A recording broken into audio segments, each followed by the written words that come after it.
이렇게 하나님의 은혜 가운데 예배가 점차 회복이 되어서 정말 얼마나 다행인지 모릅니다. 근데 여러분요, 누군가를 아주 심각하게 비난을 해본 적이 있습니까? 아니면 누군가에게 지나칠 정도로 비난을 받아본 적이 있습니까? 요즘 이 시대는 비판과 험담의 시대입니다. 뉴스 매체를 보십시오. 특별히 유튜브를 보세요. 아이고 정말 나 뜨거워서 볼 수 없는 비난과 공격으로 가득 차 있습니다. 남 칭찬하는 얘기는 하나도 없어요. 벤 데트너가 쓴 비난 게임이라는 책이 있는데요, 어느 공동체이든 서로 비난 게임을 하면 무조건 무너진다는 것입니다. 비난 게임이 만연한 조직은 문제가 발생하면 비난의 대상부터 찾습니다. 그리고 그 비난의 대상을 희생양으로 그냥 몰아넣어버려, 쫓아내버립니다. 마녀사냥을 하죠. 그럼에도 불구하고 문제는 해결되지 않고 계속해서 비난 게임이 연속이 된다는 거예요. 악순환이 반복된다는 거죠.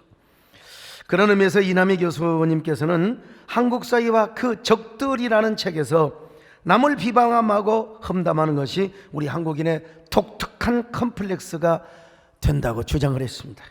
물론 이 세상에 어떻게 비판이 있을 수 없겠습니까? 당연히 있죠. 정치 발전, 사회 발전을 위해서 정당한 발전은, 정당한 비판은 필요합니다. 이 건설적 비판이 사회와 조직을 발전을 시키는 거예요. 그러나 오늘 우리는 여러분 이 비판과 비난을 꼭 우리가 구별해야 될 필요가 있습니다. 사전적 의미로 비판은 어떤 대상의 옳고 그름을 가리는 것이지만, 이 비난은요, 다른 사람의 흠이나 잘못을 들추어서 사실보다도 더 곡해를 해가지고 막 부풀려서 공격을 하는 것을 말하는 거예요. 또한 비판은 상대의 오류를 정확하게 지적하면서 건설적인 대안을 제시를 합니다.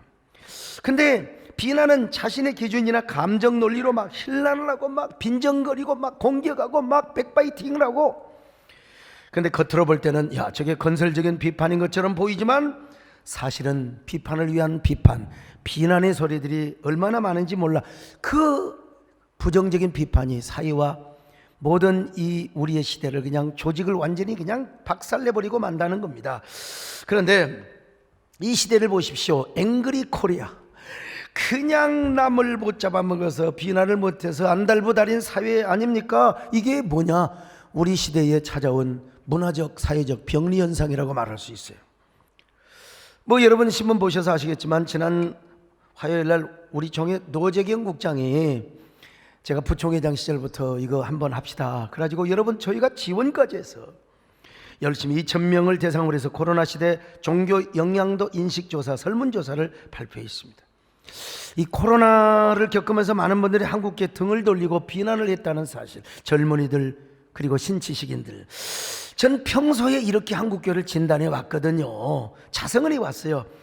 우리 한국교회가 좀 부족한 부분이 있었다. 잘못한 것은 뭐냐?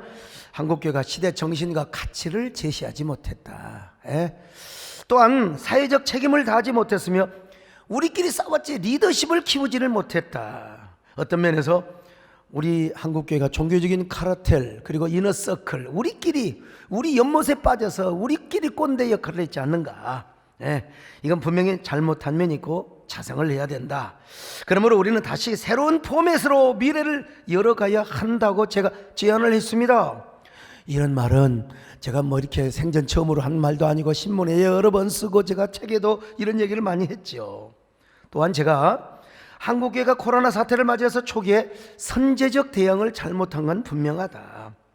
앞으로 한국교회는 국민 복원과 이웃의 생명을 위하여 철저하게 좀 자율 방역으로, 애당초 우리가 자율 방역으로 가고, 정부도 더 이상 예배를 통제하며 제재하며 종교의 자유, 신앙의 자유를 간섭해서는 안 된다. 우리 자율 방역으로 가자. 이제는 다시는 이런 정부로부터 제약을 받는 일이 없도록 하자.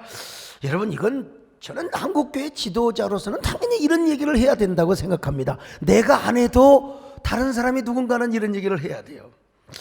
그랬더니 어느 기자분께서 제가 이제 또 공개 사과를 했다고, 같은 말이지만 어다르고 아다르잖아요. 그렇게 기사를 써버렸어요.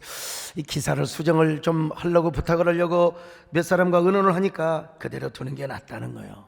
이게 국민의 희망사항이고, 그리고 또 국민의 의견을 반영하는 글로 아마 더 많은 사람들이 순선한 뭐라고 할까 순기능 역할을 하게 될 것이라고.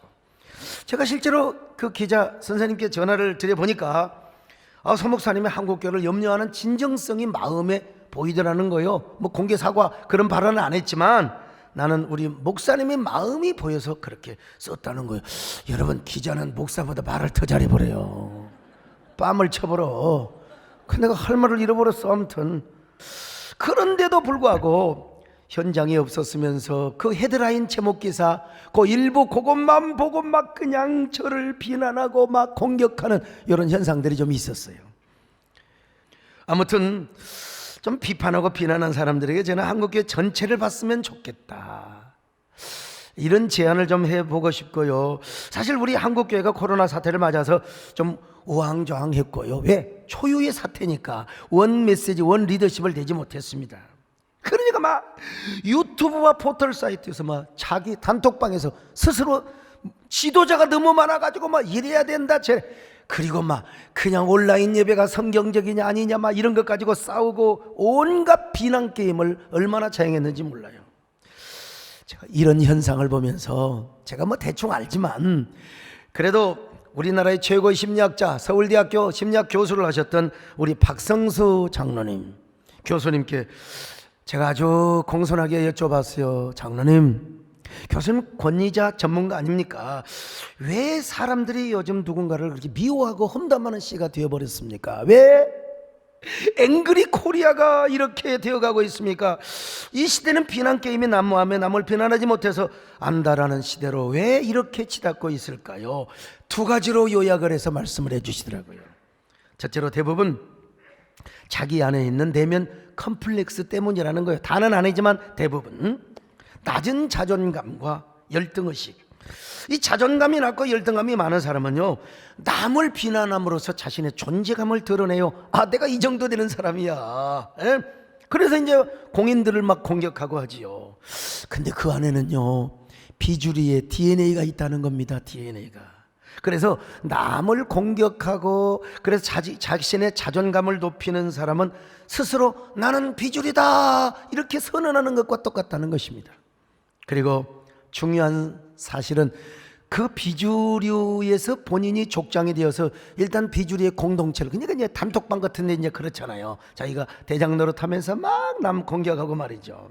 근데요, 중요한 건, 더 중요한 것이 있는데, 요 비주류의 본성과 DNA는 선대 조상으로부터 물려받게 되었다는 겁니다. 참 이제 지나치게 욕자라고 남 비방하고 비난하는 사람들을 조상으로 거슬러 올라가면 그 선대에 반드시 그런 사람이 있다는 거예요. 있다는 거예요.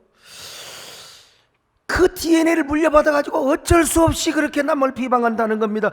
저는 이런 이야기를 들으면서 과거 영국 웨일리 대학교에서 했던, 국민일보에서도 옛날에 다 보도 다 했는데, 웨일즈 대학교에서 1000명의 우울증 환자를 조사해 보니까 그것도 유전인자가 있더라는 거예요. 조상으로부터.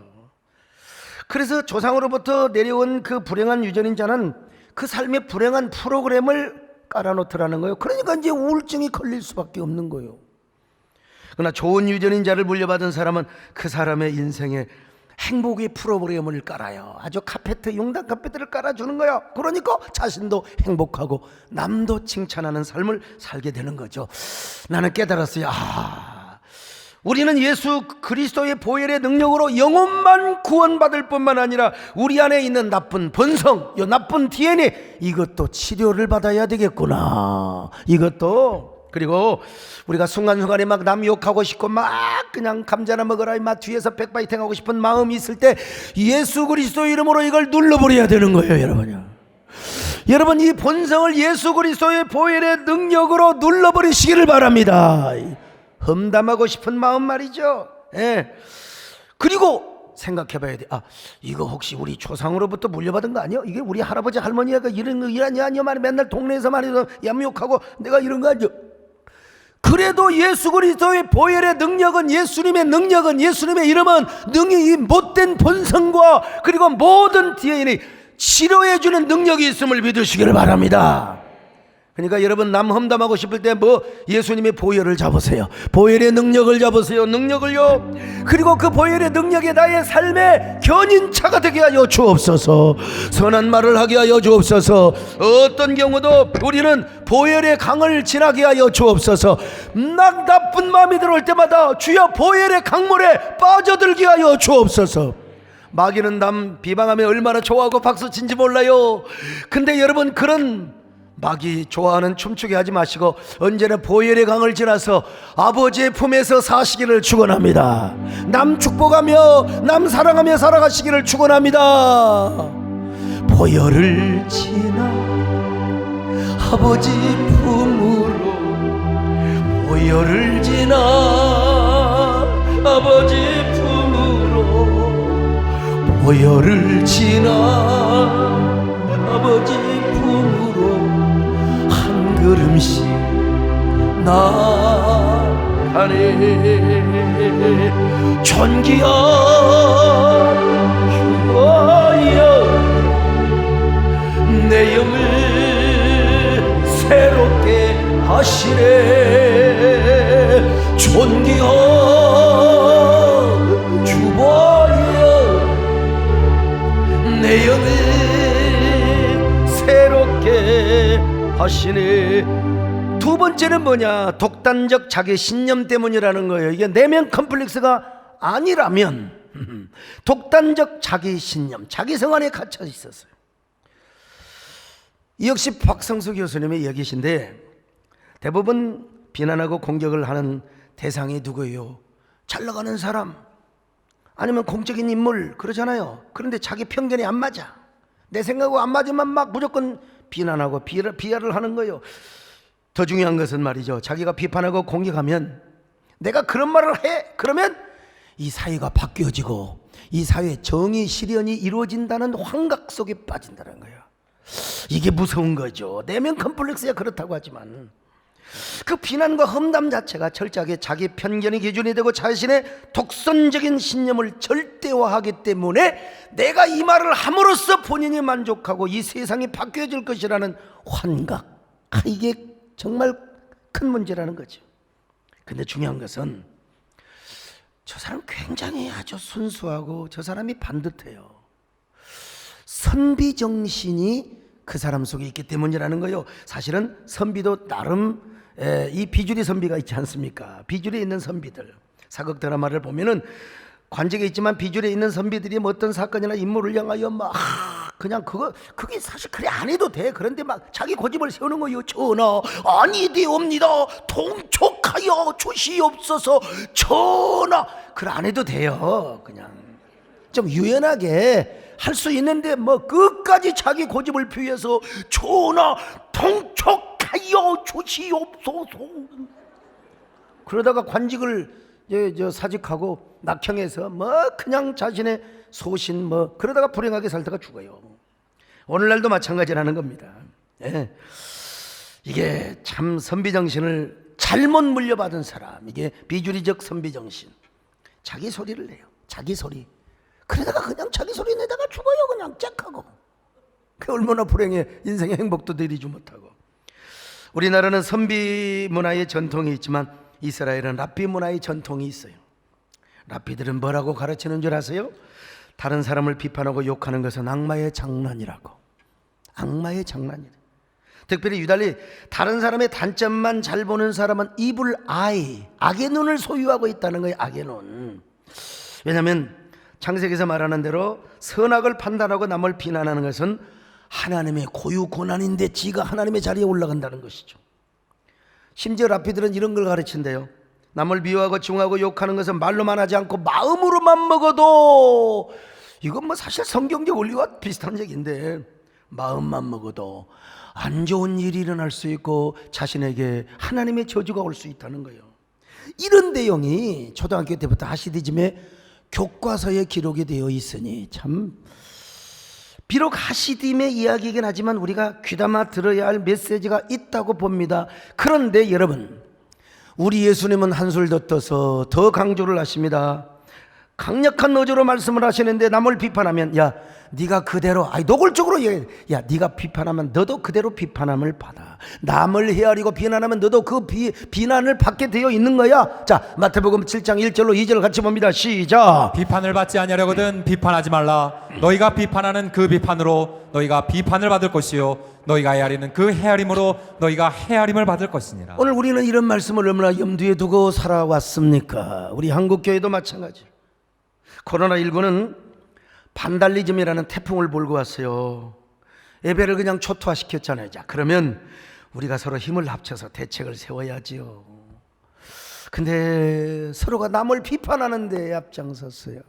그 임진왜란 드라마를 보세요. 지금 어떻게 이순신 장군을 그냥 내세워서 뭐 왜구를 막아야 될 거 아닙니까? 그런데 왜 그렇게 조정에서는 끝까지 싸워요? 남한산성 소설을 보세요. 그냥 병자호란 안에 그냥 우리의 사랑하는 자녀들은 잡혀가고 그 연약한 아녀자들은 말이야 그냥 그 온갖 폭행을 당하는데 다 끌려가는데 말이지.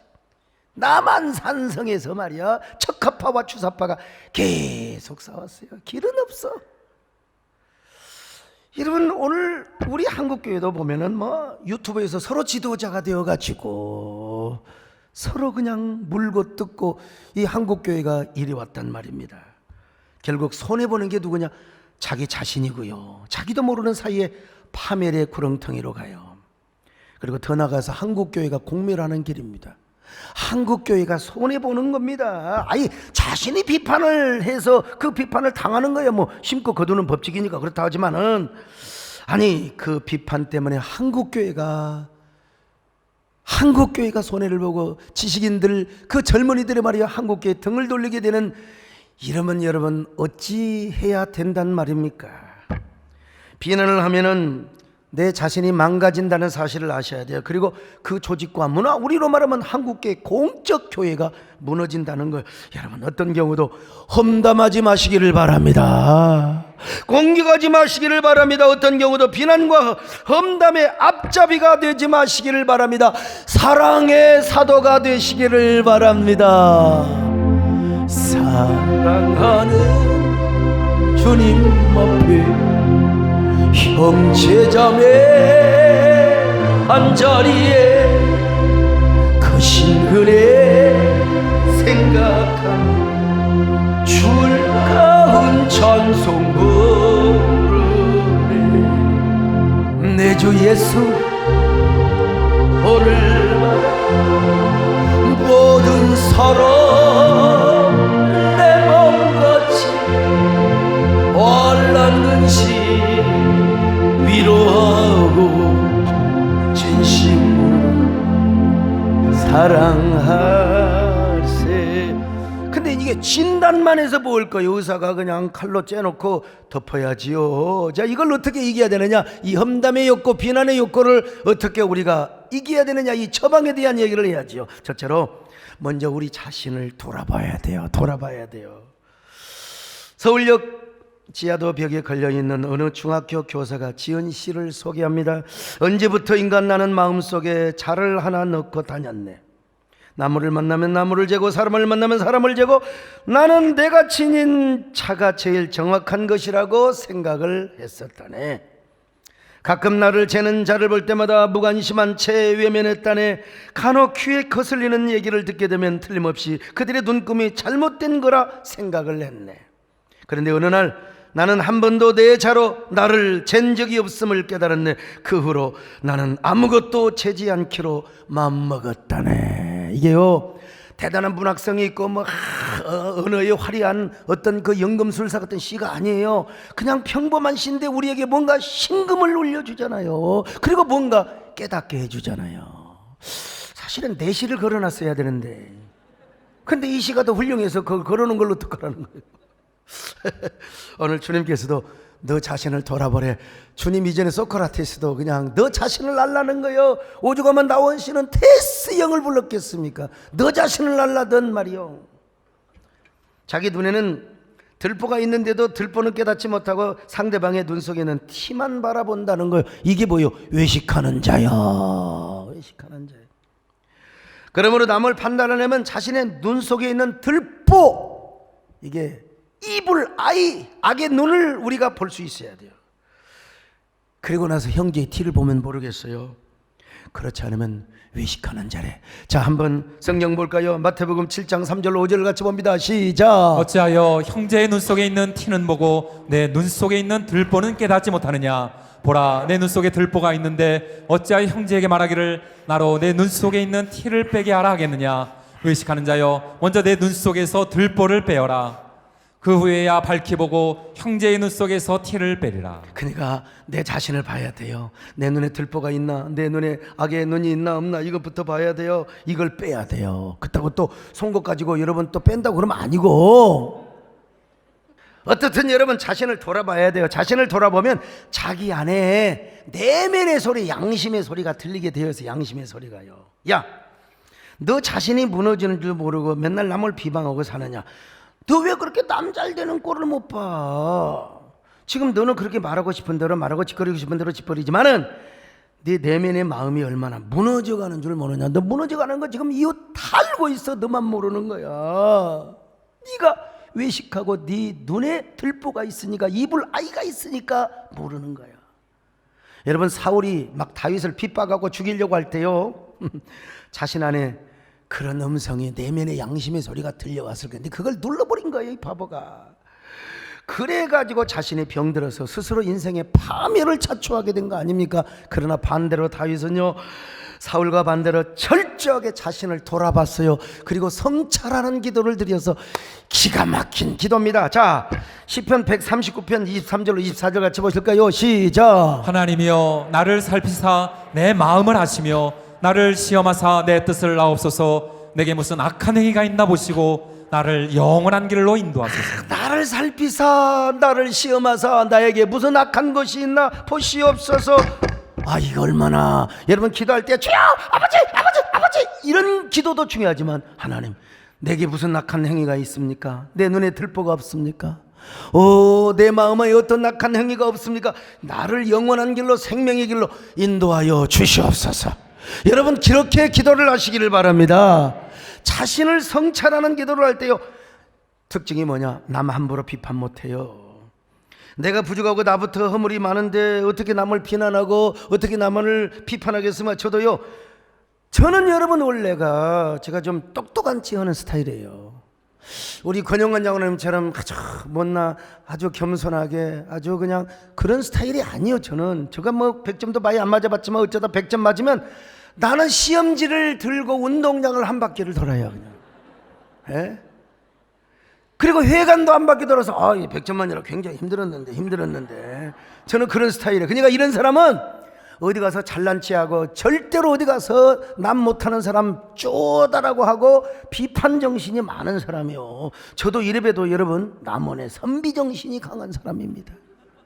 저 여러분요 똑똑한 선비처럼 보이지 않습니까? 그런데 은혜를 받고 보니까요, 내가 부족하기 짝이 없어요. 은혜를 받으니까 하나님의 사랑 속에 가니까 내가 너무나 부족해서 울어요. 누구를 비난을 할 수가 없다니까 용기가 없어서가 아니라 그냥 내가 부족해서 주님 앞에, 주님 내가 무엇입니까? 내가 주님 앞에 무엇입니까? 마른 막대기가 아닙니까? 내가 주님 앞에 쓸모없었대 타다 남은 죄가 아닙니까? 나를 도우소서 일으키소서 나와 동행하소 힘 주시고 내 영혼 기쁨을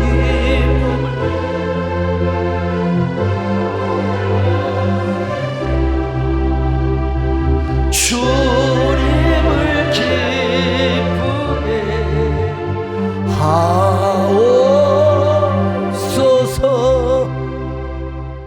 두 번째로 내 안에 하나님의 의리와 생명을 가득하게 채우는 겁니다. 사람은 누구나 아무리 권영관장님 같이 온유하게 생겨도 말은 안 하지. 속으로는요 또 반드시 비판하고 아이고 똥 싸고 있네. 마음으로는 다 그런 마음이 생겨요. 근데 언제 그러느냐?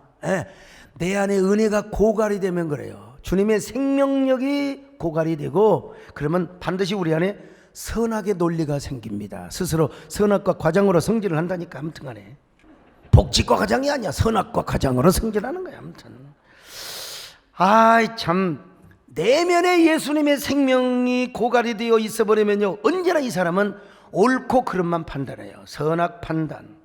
그래서 자기 중심의 정의 윤리와 도덕을 주장하고 앞세웁니다. 그러니까 이런 사람 항상 규칙. 은혜 없는 교회 보세요. 맨날 싸워요. 거기서 법 전공하는 사람이 또 와서 그냥 자문해주고 뭐하고 이게 되겠습니까 여러분? 은혜가 충만한 교회는 그렇지 않아요. 성경을 보세요. 하나님 은혜와 예수 그리스도의 생명이 부족한 상태에서는 아무리 정의를 행하고 아무리 공의롭게 재판을 해도 거기에 악이 있대. 거기에 악이 있어요. 전도서 3장 16절 시작. 또 내가 해 아래서 보건대 재판하는 곳 거기에도 악이 있고 정의를 행하는 곳 거기에도 악이 있도다. 재판하고 정의를 행하는 거 우리는 우리 깐에는 말이요 그냥 정의를 한다고 했는데 지내놓고 보니까 똥장군을 맺다니까. 세상에. 이 말씀 앞에 누가 자유로워요? 그러므로 우리는 생명의 시각, 생명의 마인드, 그리고 우리 안에 티도 들보도 다 빼고 예수의 생명력으로 가득한 신앙생활. 그런 사람은요 공동체에 덕을 세워요. 아이고 내가 이 말 해봤자 교회 덕도 안 되니까 뭐요? 예수 그리스도의 사랑으로 그냥 아멘하고 덮습니다. 베드로전서에 뭐라고 그랬어요? 사랑은 허다한 죄를 덮느니라. 덮어요. 자, 베드로전서 4장 8절입니다. 시작. 무엇보다도 뜨겁게 서로 사랑할지니 사랑은 허다한 죄를 덮느니라. 하나님의 은혜와 생명이 없는 곳에는 까불려. 그러나 하나님의 은혜와 생명이 충만한 곳에는 하나님 은혜로 그냥. 그래서 여러분요 구약에서도 죄를 씻는다라는 의미도 있지만 죄를 덮는다. 우리 하나님이 덮어줘버려. 룻기에서 룻이 보아스에게 그대 옷자락으로 나를 덮으소서, 나의 수치를 덮으소서. 덮어주는 거예요. 여러분 똑같은 사건인데 셈과 야벳은 아버지 수치를 덮었어요. 덮어가지고 아버지의 수치를 드러내지 않고 장막에다 잘 모셔드렸는데 함은요 얼마나 까발렸는지 몰라요. 그냥 함이요 거짓말한 거 아닙니다.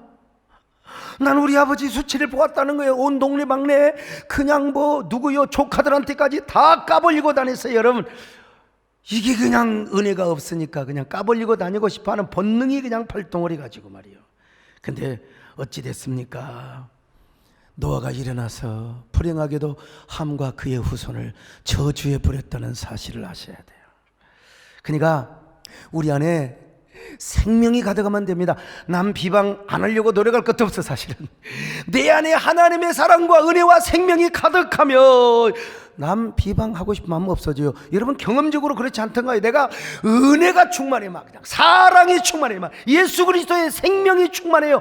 그러면 어지간하면 주야 주님도 덮어주는데 아이고 내가 뭐라고 하겠는가 그냥 지나가는 거예요 그냥. 그런데 은혜가 떨어져요. 그냥 불평과 원망이 생기면 그냥 안 보이는 것 같지. 남들은 다 지나가는데 왜 나는 그렇게 주보의 옷자가 다 보이는지 몰라 그냥. 주보 교정파 성도가 되는 거예요 그냥. 아유 남들은 그냥 코도 한번 풀 수 있는 거 그냥 지나가는데 왜 그것만 보이냔 말이야. 이게 참.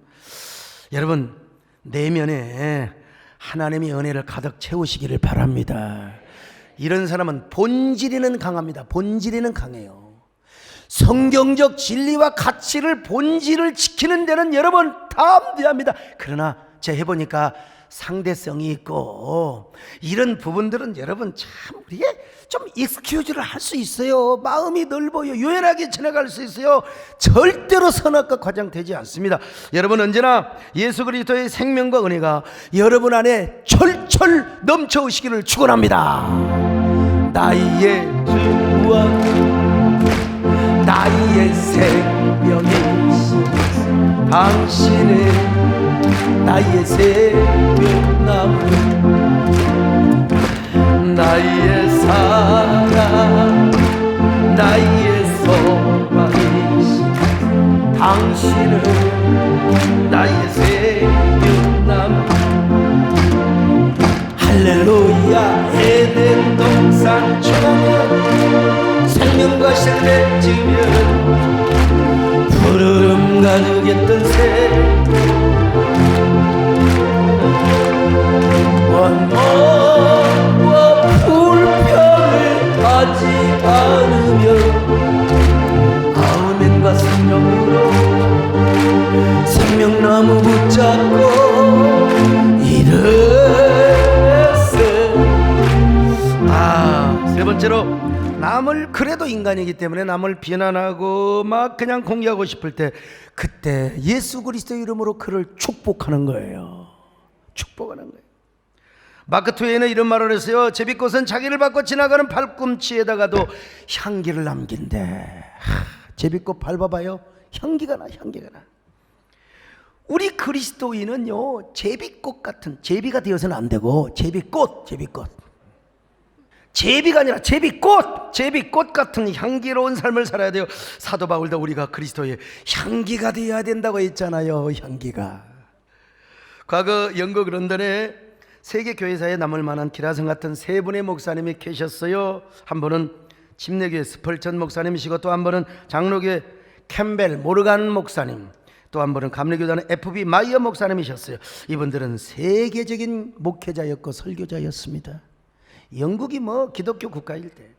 근데 그 중에서 약간 영향력이나 인지도가 떨어졌던 분이 있는데 그분이 바로 FB 마이어 목사님이었어요. 여러분, 스펄전 목사님이 계시는데 많은 분들이 그런 얘기를 해요. 설교학을 전공하신 분들이 목사님을 보면 스펄전의 냄새가 난다. 목사님이 닮았다는 거죠. 여기 털보 영감이 스펄전입니다. 그래서 제가 꼭 같이 이렇게 두는데요. 저도 이제 털을 이렇게 가발로 붙일까 싶어요. 좀 해볼까 싶은데, 어쨌든 마이어 목사님은 은근히 스펄전과 모르간 목사님에게 질투와 시기심이 생겼다는 겁니다. 이상하게 스펄전 목사님을 칭찬하고 또 모르간 목사님을 칭찬하는 목소리가 자꾸 싫어지기 시작하는 거예요. 스펄전 또, 여러분, 내가 어떻게 스펄전을 닮았겠어? 남들이 그러더라 이거요. 또 입맛 다시지 말고. 남들이 그들을 칭찬하면 자기는 은근히 스펄전과 모르간 목사님을 비난하기 시작했어요. 스펄전 그 새끼 말이야. 뭐 설교도 거지같이 하고. 이제 우리끼리 말하면 그런 얘기죠. 무슨 모르간 차라리 오르간이라도 연주해라 말이야. 근데 이제 하나님께서 이런 감동을 주셨대요. 마이어 목사님이, 마이어야, 너는 왜 스스로 마이너가 되려고 하느냐? 왜 그들을 시기하느냐? 그러지 말고 이제부터 스펄전과 모르간을 축복을 한번 해보거라. 축복을 한번 해보거라. 그래서 성령님이 감동에 따라서 스펄전을 축복하고 모르간을 축복하고, 주여 저들이 설교를 나보다 더 잘하게 하시고 저들의 목회가 더 융성하게 하시고 저들의 교회가 우리 교회보다 더 부흥하게 하여 주시옵소서. 그랬더니 말이야, 참된 자유와 평화와 기쁨과 환희가 가득하더라는 겁니다. 여러분, 여기에 하나님의 시그널, 하나님의 메시지가 들려지시기를 바랍니다. 혹시라도 좀 미운 사람이 있으면 축복을 해보러. 제가 가끔씩 고백하는 간증인데요. 성파구 가락동에서 교회를 시작할 때 여의도 순복음교회가 버스를 돌렸는데, 제가 신학교 다닐 때부터 조영기 목사님이 저의 아이돌이 우상이었어요. 근데 막상 그분의 교회 버스가 우리 교회 앞에 서서 교인들을 싹 훑어가니까 좀 섭섭한 마음이 들더라고. 좀 섭섭한 마음이 들어요. 순복음 교인들은 그냥 순복음 교회는 개척교회 씨를 다 말리는 거야? 이런 마음이 싹 들어오는데, 아니야. 내가 여러분 버스를 향하여 축복을 해서, 하나님, 여의도 순복음 교회가 잘되게 하여 주옵소서, 더 부흥하게 하여 주옵소서, 그리고 우리 조영규 목사님 빌리그램보다 더 훌륭하게 쓰임받게 하여 주시옵소서. 내가 그렇게 기도하니까 내가 왜 이렇게 위대하게 보이는지 몰라. 노벨 평화상이 따로 있는 게 아니야. 내가 혼자 그때 노벨 평화상을 내가 나한테 줘버렸어요. 그냥 얼마나 기쁨이 넘치는지 막. 그러더니 우리 교회가 막 부흥을 하는 거예요. 우리 교회가 부흥을 하는 거예요. 저보다 한 수 텄던 분이 계세요. 대전에 지금 은퇴를 하셨지만 대전 한밭제일교회에 담임하셨던 이영환 목사님, 이분도 저처럼 스펙이 화려한 분도 아니고 저보다 막 키는 크기는 하지만은 결코 인물이 저보다 잘생겼다고 말할 수는 없어요. 근데 그분이 새벽기도 할 때마다 새벽기도 할 때 그냥 할 일이 없으니까 계속 기도하시는. 근데 뭔 기도를 하느냐? 교인들이 별로 교인들을 위해서 기도할 다 지나고 나서 뭔 기도를 했느냐? 우리 한국교회 유명한 목사님들을 위해서 축복한 거야. 그러더니 세월이 흘러서 대전에서 아마 9,000평 거의 10,000평, 여러분 교회가 대전에서 9,000평 땅을, 이건 대단한 겁니다. 그리고 예배당을 수천 명 들어 예배당을 지어버렸더니 그분이 배짱은 좋아가지고 정원사님이 그런 배짱이 있어야죠.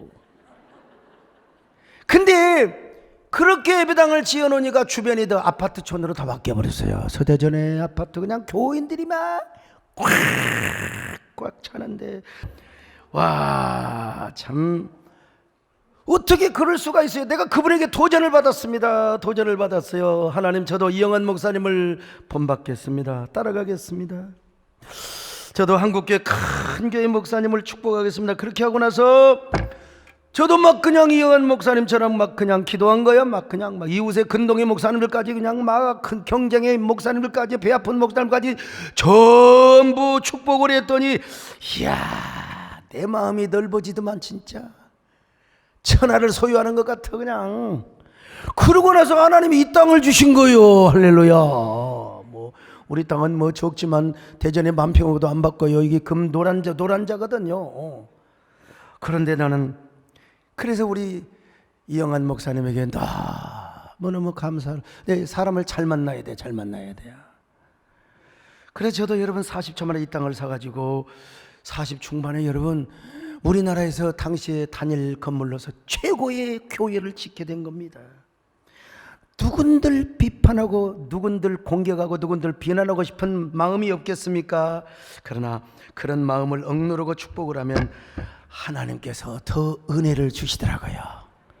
은혜를 주세요. 오늘도 예수님 말씀하셨잖아요. 야, 네가 비판하는 만큼 비판받는다. 자, 성경 또 볼까요? 마태복음 7장 1절로 2절입니다. 시작. 비판을 받지 아니하려거든 비판하지 말라. 너희가 비판하는 그 비판으로 너희가 비판을 받을 것이요 너희가 헤아리는 그 헤아림으로 너희가 헤아림을 받을 것이니라. 이 말씀을 거꾸로 뒤집으면 이런 말입니다. 여러분, 야, 네가 칭찬받고자 하느냐? 남을 먼저 칭찬해라 이거요.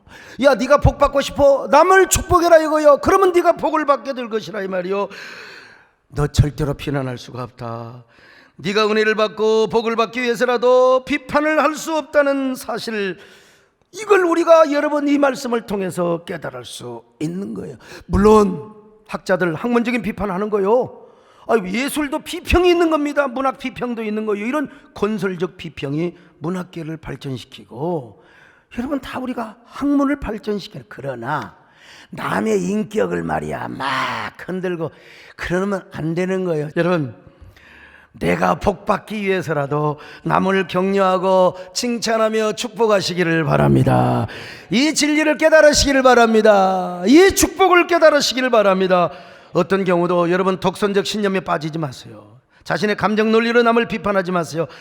먼저 나를 돌아보세요. 그리고 예수 그리스도의 생명으로 가득하게 하세요. 그리고 예수의 이름으로 남을 칭찬하고 남을 축복해 주세요. 여러분이 승리합니다. 하나님이 인정하시고 하나님이 여러분을 높여 주실 것입니다. 너는 담장님으로 뻗은 너는 가지에 푸른 열매처럼 하나님의 귀한 축복이 산 가득히 넘쳐난 것. 너는 어떤 시련이 와도 이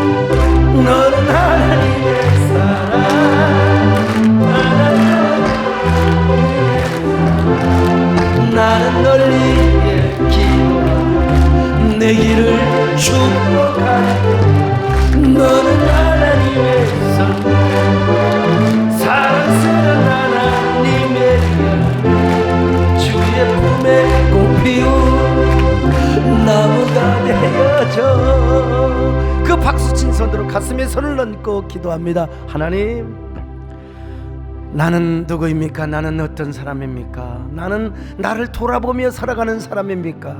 내 안에 얼마나 예수 그리스도의 생명이 가득합니까? 그리고 나는 남을 얼마나 축복하며 살아갑니까? 우리 모두 제비꽃 향기를 풍기는 향기로운 삶을 살게 하여 주옵소서. 앵그리 코리아, 앵그리 코리안 처치를 넘어 우리는 제비꽃 향기를 품는 저희들 되게 하여 주시옵소서.